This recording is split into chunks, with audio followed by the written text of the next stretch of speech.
Hola, ¿qué tal mis queridos amigos? Pues una ocasión más de Robertson Fiscal Informa. En esta ocasión, pues vamos a tratar de ver lo que es la depositaría infiel dentro de un procedimiento administrativo de ejecución. Pues sí, mis queridos amigos, su servidor Guillermo Robertson, pues ya saben, soy su amigo fiscalista, soy contador público, egresado del Centro Universitario de Mazatlán, soy licenciado en Derecho, tengo pues, 5 o 6 especialidades. Tenemos 4 maestrías, 2 doctorados y un doctorado honoris causa. Pues bien, empecemos, mis queridos amigos, desde la ciudad de Ensenada, Baja California. Teléfonos de corporativo 646-204-2273. Vamos a compartir de depositario infiel yo. Pues sí, mis queridos amigos, dentro de un procedimiento testigo de ejecución, como ya hemos visto, la autoridad pues llega, nos requiere de pago, no pudieron pagar. Normalmente se entiende con un tercero, que es un empleado o alguien que estuvo en el domicilio, y pues le aplican el 153 de Código Fiscal de la Federación, que viene siendo lo siguiente: los bienes o negociaciones embargados se podrán dejar bajo la guardia del o de los depositarios que se hicieren necesarios. Los jefes de las oficinas ejecutoras, bajo su responsabilidad, nombrarán y removerán libremente a dichos depositarios, quienes desempeñarán su cargo conforme a las disposiciones legales. Cuando se efectúe la remoción del depositario, se habrá de poner a disposición de la autoridad ejecutora los bienes que fueron objeto de tal depositaría, pudiendo ésta realizar la sustracción de los bienes para depositarlos en almacenes bajo su resguardo y entregarlos a un nuevo depositario, o bien entregarlos a un nuevo depositario. En los embargos de bienes raíces o de negociaciones, los depositarios tendrán el carácter de administradores o de interventores con cargo a la caja, según sea el caso y con las facultades y obligaciones señaladas en los artículos 165 a 167 del propio Código.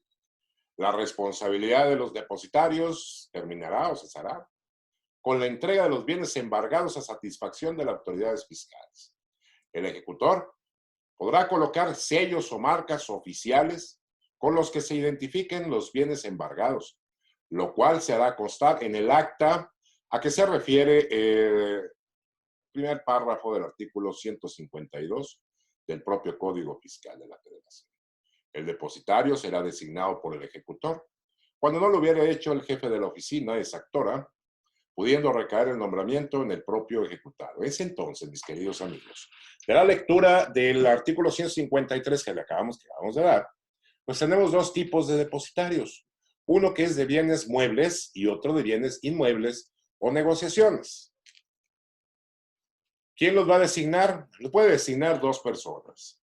Uno, el jefe de la oficina exactora, por ejemplo, el administrador de recaudación, su administrador de recaudación, administrador general de recaudación, de servicios de administración tributaria, de la administración desconcentrada del SAT. O bien el jefe de la oficina para cobros del IMSS, o bien el gerente de recaudación fiscal de Infonavit, por decir algunos. También, ¿quién más me puede designar como depositario? Lo dice el propio último párrafo del artículo 153 del Código Fiscal de la Federación, que este podrá ser el ejecutor. Ahora bien, pudiendo recaer el nombramiento en el ejecutado. En este aspecto, mis queridos amigos, ya la Suprema Corte de Justicia de la Nación, a través de su segunda sala, ha determinado que la palabra poder y en respeto a los derechos humanos y sobre todo el derecho a la propiedad o a la posesión, disfrute y goce de los bienes, pues debe de ser en el propio ejecutado. O sea, no quiere decir esta palabra de pudiendo, ¿sí?, que es que quiera o no quiera el ejecutor, sino que debe de querer, sí o sí. Entonces, entramos a otro problemita.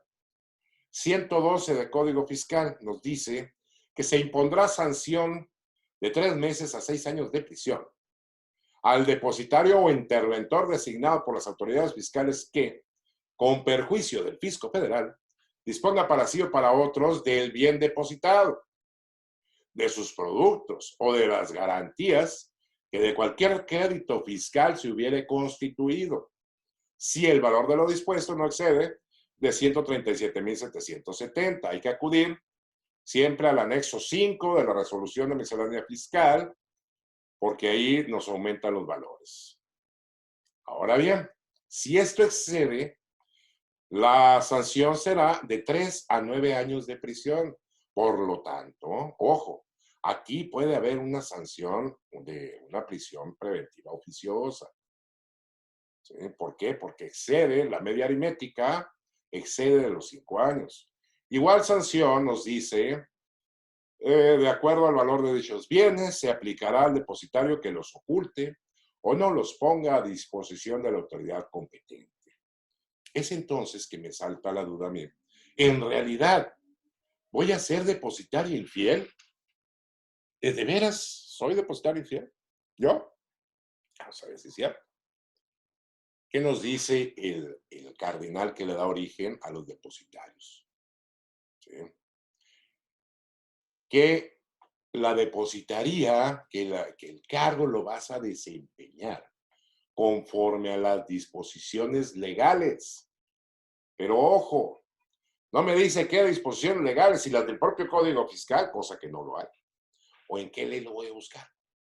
Entonces, como no me dice cuáles son las disposiciones legales, pues vamos a buscar entonces el segundo párrafo del artículo 5 del propio Código Fiscal de la Federación, que me dice en su parte conducente que a falta de norma fiscal expresa, como lo es el 153 del Código Fiscal de la Federación, donde me dice que conforme a las disposiciones legales, ¿sí?, ya no tenemos una norma fiscal expresa.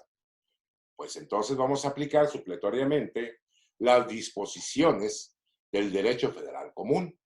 Cuando su aplicación no sea contraria a la naturaleza del propio de la propia materia fiscal. Cuando no sea contraria.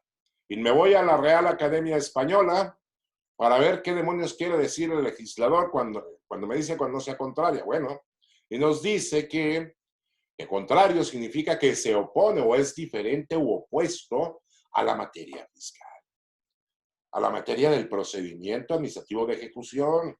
Por lo tanto, nos vamos a buscar conforme a las disposiciones legales. En el derecho federal común nos manda. ¿Cuál es ese? ¿En qué parte? Bueno, por derecho federal común podemos entender todo el derecho, mis queridos amigos, todo el derecho federal. En la página de diputados ahí lo encuentras. Son, no me acuerdo, son como 300 leyes, o un poquito menos, o más. Total, las que sean. Ahí encontramos el derecho federal común. Pero ¿qué parte es la que no se va a oponer? Pues el Código Federal de Procedimientos Civiles. Sí, así es. ¿Por qué? Porque hay que acudir entonces al 444 del Código Federal de Procedimientos Civiles, que nos dice de todo secuestro o bien embargo en la vía administrativa, se tendrá como depositario o interventor, según la naturaleza de los bienes que sea objeto de él, a la persona o institución de crédito que bajo su responsabilidad nombre el ejecutante, bajo su responsabilidad nombre el ejecutante, salvo lo dispuesto en 445, 448, primer y último párrafo, 449. Entonces nos dice también el segundo párrafo del 444 que estamos viendo, que el depositario interventor recibirán los bienes, ojo, bajo inventario formal, previa aceptación y protesta de desempeñar el cargo. Pregúntome yo, ¿cuándo demonios me han hecho un inventario formal? Los contadores públicos saben que es un inventario. Los administradores saben lo que es un inventario. ¿Cuándo me han preguntado si quiero ser o no quiero ser depositario? Y sobre todo, cuándo tomé la protesta. Entonces ya vimos, estamos viendo que no se cumple aquello donde me dice el artículo 153 del Código Fiscal de la Federación que el cargo lo voy a desempeñar conforme a las disposiciones legales. Ojo, entonces ya vamos viendo cómo nos estamos saliendo de ser depositarios. Pues si no soy un depositario, pues mucho menos voy a ser un depositario infiel. Seguimos. Hay aquí un ejemplo de un acta de embargo del Instituto del Fondo Nacional de la Vivienda para los Trabajadores. Otro ejemplo de un acta de embargo del SAT. Y otro ejemplo, podemos decir, buscar muchos ejemplos, pues, de embargos, tanto de SAT, de Seguro Social, de Infonavit y demás. También nos dice el 451 del Código Federal de Procedimientos Civiles que cuando el secuestro, vean, el embargo, recaiga sobre bienes muebles, ojo, muebles, que no sean dinero, alhajas ni créditos, el depositario que se nombre solo tendrá el carácter de custodio. ¿Sí? Ojo, de los objetos puestos a su cuidado, lo que conservará a disposición de la autoridad. El depositario, mis queridos amigos, al recibir lo embargado, lo secuestrado, pondrá en conocimiento de la autoridad el lugar en que quede constituido el depósito y recabará su autorización para, en caso necesario, hacer los gastos de almacenaje cuando te han dado o cuando siquiera has preguntado a la autoridad ¿de dónde voy a sacar para cuidarlos? ¿Sí? 452, segundo párrafo del propio código, que el Código Federal de Procedimientos Civiles nos dice: si no pudiere el depositario hacer los gastos que demande el depósito, habrá una junta y en la cual se pondrán de acuerdo en 3 días siguientes a que tú como depositario que no pudiste gastar algo que no es ni tuyo, que te cayó de refilón, bueno, alguien tiene que hacer los gastos para que se cuide ese bien. ¿Por qué? Porque allá te dice 112 del Código Fiscal de la Federación que si no lo cuidas, que si lo ocultas, que si lo usas para otros fines, vas a ser depositario infiel. Y dependiendo del monto del bien, pues va a haber una prisión preventiva oficiosa. Ojo. 462. El depositario o interventor y el ejecutante, cuando éste lo hubiera nombrado, el ejecutante, los dos serán responsables. Hay que recordar que el 153, último párrafo del Código Fiscal de la Federación me dice que el ejecutor va a designar al depositario. Entonces, tanto ejecutor como depositario serán plenamente responsables los dos del delito de depositaría infiel. El depositario que no sea el mismo ejecutado deberá tener bienes raíces bastantes a juicio del tribunal o a juicio de la autoridad para responder del embargo. En su defecto, deberá otorgar fianza en autos. Ojo, como sabemos que la autoridad no se le exige que tenga bienes raíces bastantes, pero lo que sí tiene que ser es que se hará antes de ponerlo en posesión de su encargo. Tiene que fundar y motivar el por qué. No está obligada ella a otorgar bienes raíces bastantes para responder por lo embargado. ¿Por qué? Porque si bien es cierto, no le aplica a ella tener bienes raíces, no le aplica a ella garantizar el bien embargado, también es cierto que el 463 te dice que la comprobación de bienes raíces, el depositario o el otorgamiento de la fianza, se hará antes de ponerlo en posesión de su encargo. Tanto la autoridad tendrá que hacerlo. Y así nos dice el Pleno de la Suprema Corte de Justicia de la Nación, que el depositario, su nombramiento dentro del procedimiento constituye un acto de molestia. queridos amigos, como acto de molestia, podemos acudir claramente ante los tribunales a reclamar esa depositaría que fue totalmente ilegal. ¿Por qué? Porque si no lo haces así, también lo puedes consentir. Y si lo consientes, te vas a hacer acreedor al 112. También nos dice los tribunales colegiados, revocación en contra del embargo de una negociación como unidad mercantil y el nombramiento depositario es procedente de dicho recurso por extensión del juicio de nulidad, sin necesidad de sujetarse a otras reglas. Cuando nosotros podemos, como empresa embargada, la negociación, no tenemos que esperar a la publicación de la convocatoria de remate. Acta pormenorizada, levantada en diligencia de requerimiento para el embargo. El formato relativo no debe contener cuestiones preimpresas, ni subjetivas ni desconocidas, señores. Como lo es la aceptación del cargo de depositario, la entrega del bien embargado, el estado que guarda u otras análogas. ¿Por qué? Todo eso es ilegal. Son cosas que tú ni conocías. Son hechos futuros e inciertos. Y si ya viene, como vienen en las actas de embargo, obviamente en formatos relativos, bueno, pues eso es ilegal. ¿Sí? Ahora bien, la remoción. Tenemos un ejemplo de una remoción ahí, mis queridos amigos. ¿Habrá defensa en cuanto a la remoción? Nos dice que el recurso de revocación es improcedente. Nos dice que el juicio contencioso selectivo federal es improcedente. ¿Sí? Pero entonces, ¿dónde sí puede ser procedente? Cuando nos afecte nuestro derecho humano a la legalidad en la vertiente del primer párrafo del artículo 16 constitucional. ¿Por qué? Porque hay que recordar que para que me puedan afectar, debe reunir, me pueden afectar en mis libros, papeles, posesiones. Yo estoy en posesión de un bien embargado, una posesión temporal. ¿Sí?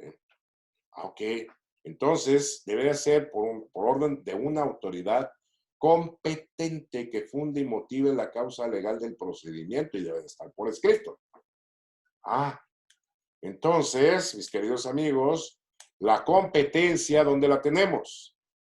Tenemos dos tipos, la genérica, que se encuentra en el Código Fiscal de la Federación, y la específica, que son las leyes específicas, reglamentos internos, convenios de colaboración administrativa, que sabemos que son ilegales, reglas de carácter general, que sabemos que cada vez que las emite son ilegales. Bueno, pues todo eso debe estar perfecta y correctamente legal, mis queridos amigos. Entonces ya vemos pues cómo sí tenemos como depositario de bienes embargados, sí tenemos interés jurídico para promover el juicio contencioso selectivo federal cuando argumentemos que la autoridad que ordenó su remoción y entrega de aquellos es incompetente o no fundó y motivó suficientemente su competencia, porque hay una violación a nuestro derecho humano a la legalidad. Ahora bien, y si omito llevarle físicamente los bienes a la autoridad como comúnmente nos los ordenan, ahí lo tienes. Bueno, habrá que analizar entonces ese 112 del Código Fiscal. Nos dice, se pondrá sanción de 3 meses a 6 años de prisión al depositario o interventor designado por las autoridades fiscales que, con perjuicio del fisco federal, disponga para sí o para otro el bien depositado. ¿Sí?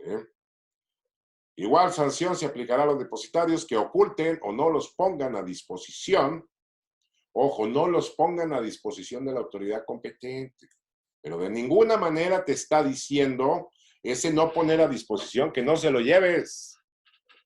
Y tan es así que los propios tribunales colegiados de circuito nos dicen, nos establecen a través de este criterio jurisprudencial con registro 162-607, delitos fiscales cometidos por depositario.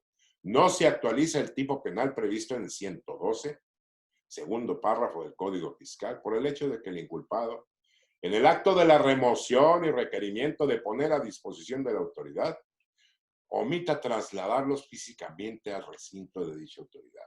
Por lo tanto, mis queridos amigos, aquí nos dice la propia ejecutoria del tribunal colegiado, ¿sí?, que es necesario que dicha autoridad requiera legalmente al depositario de la entrega de bienes, es decir, que lo solicite conforme a las normas que rigen su actuar, de ahí que, tomando en cuenta que el principio general de derecho que señala que la autoridad solo puede hacer lo que la ley le permite.